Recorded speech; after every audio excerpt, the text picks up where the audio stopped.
आज ना आम्हाला बाहेर जायचं होतं, पण तिकडून आल्यावर स्वयंपाक करायचा कंटाळा येते, म्हणून झटपट काहीतरी बनवून ठेवायचं असा मी विचार केला आणि व्हेज पुलाव बनवायचं ठरवलं. पण भाज्या काही अवेलेबल नव्हत्या, म्हणून यांना म्हटलं भाज्या आणण्यापेक्षा थोडंसं पनीर घेऊन या आणि सोबतच फ्रोझन जे वाटाणे असते ना, ते पण घेऊन या. हे दोन्हीही घेऊन आले आणि त्यानंतरनं मी असं साहित्य एका बाजूला काढून घेतलं आणि ते फ्रीजमध्ये झाकून ठेवलं. पण आम्हाला थोडंसं वेळ होता, कारण की आमच्यासोबत कोणी येणार होतं.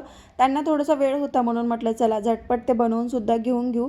तर याच्यामध्ये ना मी खडे मसाले टाकले आहेत तेलामध्ये आणि त्यानंतर कांदा वगैरे टाकून घेतला, टमाटर स्किप केलं आणि थोडेसे काजू पण फ्राय करून घेतलेले होते पनीरसोबतच. आणि ना एवढं झालं आणि जे आमच्यासोबत येणार होते त्यांची तयारीसुद्धा झालेली होती. मग 8 वाजलेले होते. म्हटलं चला बड्डेला जायला उशीर नको व्हायला, म्हणून तिकडून जाऊन आम्ही रिटर्न आलो आणि त्यानंतरनं कूलरची हवा घेत घेत मस्त मुलांचा अभ्यास घेतला. तोपर्यंत राहिलेला जो पुलाव होता तो सुद्धा रेडी झाला होता. तर या तुम्ही खायला. चला बाय.